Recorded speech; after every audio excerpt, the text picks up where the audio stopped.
Bonjour et bienvenue. Have you always dreamed of living in France, but just thought it was impossible to do as an American?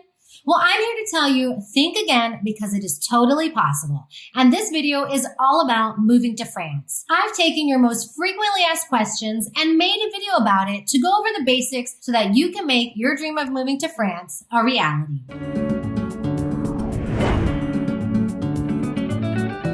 Hello, if you're new here, my name is Cepee, rhymes with peppy from SheHitRefresh.com, and I help women age 30 and over break free from a life of routine and move abroad or travel the world long term. And that is exactly what I did at 35 years old in 2015 when I moved from Texas to Spain to move to Madrid. I am now 42, still living here, loving life, living in the south of Spain now in Malaga, Spain. I want to thank you so much for tuning into my channel. On this channel, I talk about moving abroad specifically for US citizens. And I'd love to invite you to like this video, subscribe to my channel, and turn on notifications so that you don't miss out on any move abroad content. Now, did you know that France is the most visited country in the world? It's easy to see why tens of millions of people flock to France every year with its posh seaside escapes, sidewalk cafes, renowned cuisine, and romantic reputation. Now, while I live in Spain, I just adore France. And I was just there recently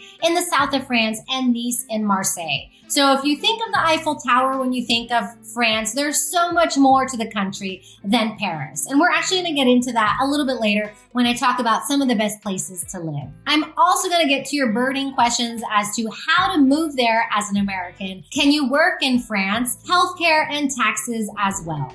But first, before I get to all of that, I just want to give my weekly shout out. And today's shout out goes to Julian Alexander, who commented on my video, why I left the US and moved to Spain in my 30s. And he says, what about if you want to go to medical school in Spain? Is there an option to move there through school? I'm so conflicted. I want to get out of here, currently in school, and have some decisions to make. Julian, that's a really interesting question and one that I haven't had before. But I do want to say, well, I don't have a lot of experience or know about going to medical school in Spain. I do know an American who is doing it, and she's actually in her last year. So I'm going to drop a link below for anyone who's interested. It is possible to do medical school in Spain. I don't know how difficult or easy that is. You definitely need to speak Spanish to do it, but I'll drop the link below about her story and you can get some more information there. Now, if you'd like to get a shout out from me, be sure to comment or drop a question on this video, and you never know, you may be the next shout out that I give. All right, let's do this. Let's dive into moving to France from the US. I'm going to answer your most frequently asked questions and give some helpful tips for the beginners out there. So the number one question I get is, can I move to France as an American? And the answer is yes. Are you surprised to hear that?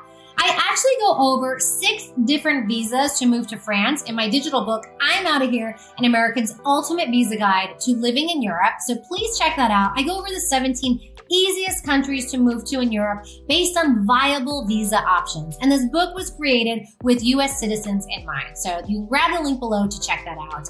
Now in this video, I'm not going to go over all 6 visas, but I am going to go over the most popular one that Americans are getting to make their French dreams a reality. So this visa is called a long stay visa. And if you've watched any of my other videos and heard me talk about non-lucrative visas or retirement visas, it's kind of like that.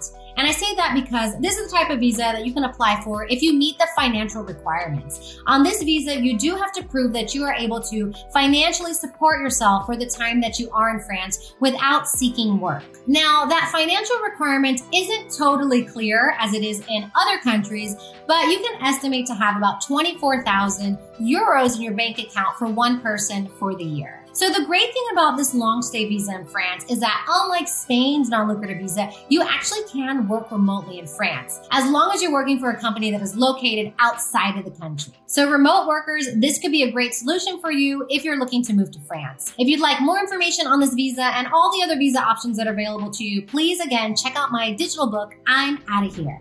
The next question that I always get asked is, can I work in France as an American? So as I stated in my video on moving to Spain, it's going to be pretty much the same when it comes to France. So it's not unheard of for US citizens to be working in France. It definitely does happen, but it's not easy at all. To be able to work in France for a company, you're going to have that company sponsor you. And that can be really difficult because companies in France are required to first look at the local pool of talent within France and the EU first before they can hire someone outside of the EU. So that is difficult to prove that you're going to have a skill that no one within this pool has. And that is why it's so difficult to get a working visa for Europe and France, of course. But don't let that discourage you. It's definitely not impossible because there are Americans who were able to get a work visa in France. But I just want to be realistic about the opportunities there, that it's not going to be as easy as sending your resume, interviewing, and getting hired. A lot of companies just aren't willing to hire you, even if you are a great candidate for the position, because it can be lengthy and it can be costly for them to hire you as an American and sponsor your work visa. All right, the third question that I get asked is, what is the cost of living in France? Now, of course, like anywhere in the world, this is going to vary dependent on so many factors. But I will say, if we're talking about Paris, Paris is definitely not cheap. It's actually one of the most expensive cities in the world. And just to give you an idea, a studio or a one bedroom in the city center can cost you anywhere from $2,000 to $2,500 US a month.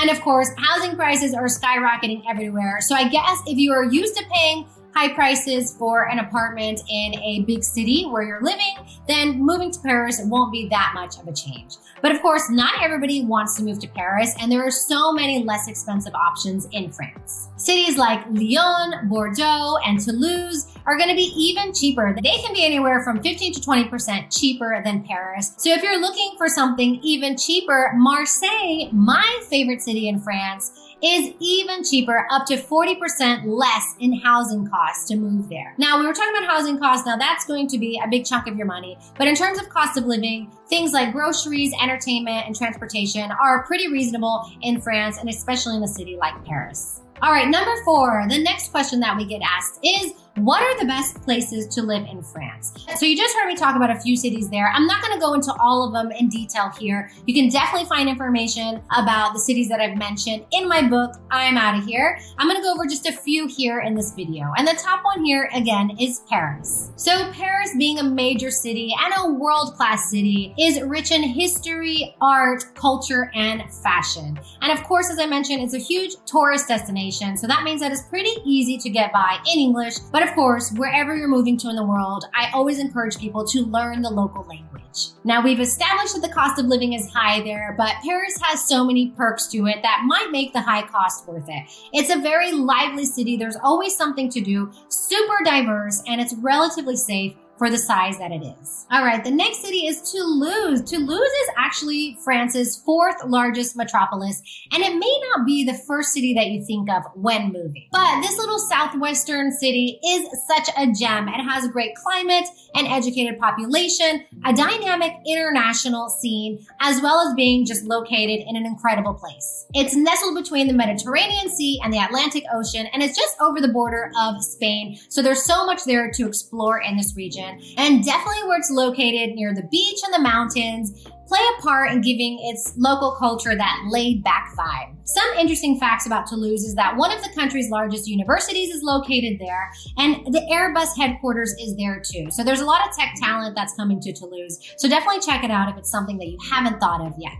And the third city I'm going to mention is, again, my favorite, Marseille. So Marseille is France's 2nd largest city, and it definitely has a different vibe than Paris and pretty much all of the other cities in France. So it's located in the south of France. It's actually a port city, which I think contributes to its relaxed vibe. And really, I think people say that there's a warmth to Marseille that you may not find in other French cities. So I think it's important to note, because people sometimes get surprised when I say that Marseille is my favorite city, is that it's definitely not a polished city. So definitely it's going to be a grittier city. It is a poorer city, but that's what I think makes it so special. It has a very unique charm to it. And it just is a great location. It's on the water. here. There's beaches nearby. The French Riviera is just a few hours away. And of course, as I mentioned before, it is much cheaper than all of the other cities that I've mentioned. Again, for more information on all of these cities, you can check out my book, I'm Out of Here, where I give detailed information about the best cities to move to in France for Americans. All right, we just have 2 questions left. And the next question that comes up a lot is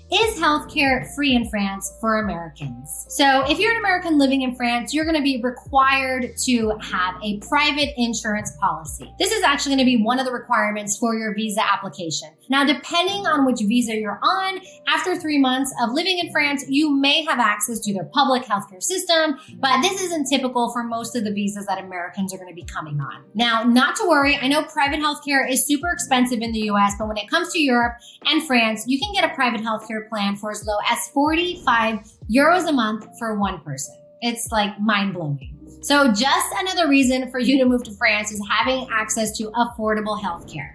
All right, the last question here is a question that comes up a lot, and it's about taxes. Do US citizens pay taxes in France? So questions about taxes are always a bit difficult to answer. One, because I'm not a tax expert, but also because it just depends. Paying taxes in France is going to be dependent on whether you're considered a tax resident, and that'll happen if you are residing in the country for more than 183 days out of the year. But your taxes can also be dependent on your income, your earnings, your assets, if you own property, your work status, residency status. There's so many variables that you have to take into account to know if and how much your taxes are going to be. And of course, remember, just because you may have to file taxes in France doesn't mean that you're going to have to pay taxes in France. So definitely, I always recommend people to talk to a certified expert in expat taxes for the country that you are moving to so that you can get a lay of the land of what you're going to expect or what your obligations may be if you move there.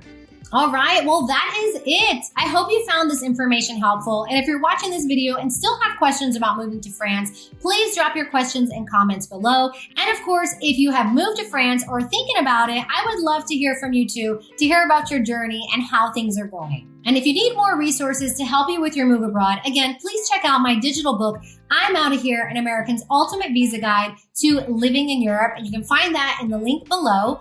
And also, if you're a woman aged 30 and over who wants to move abroad, please check out my free Facebook group, She Hit Refresh, and you'll find over 10,000 like-minded women there. You'll find resources, support, and inspiration to help you make that move abroad a reality. And last but not least, if you enjoyed this video, please give me a like, subscribe to my channel, and turn on notifications so that you don't miss out on any future move abroad content.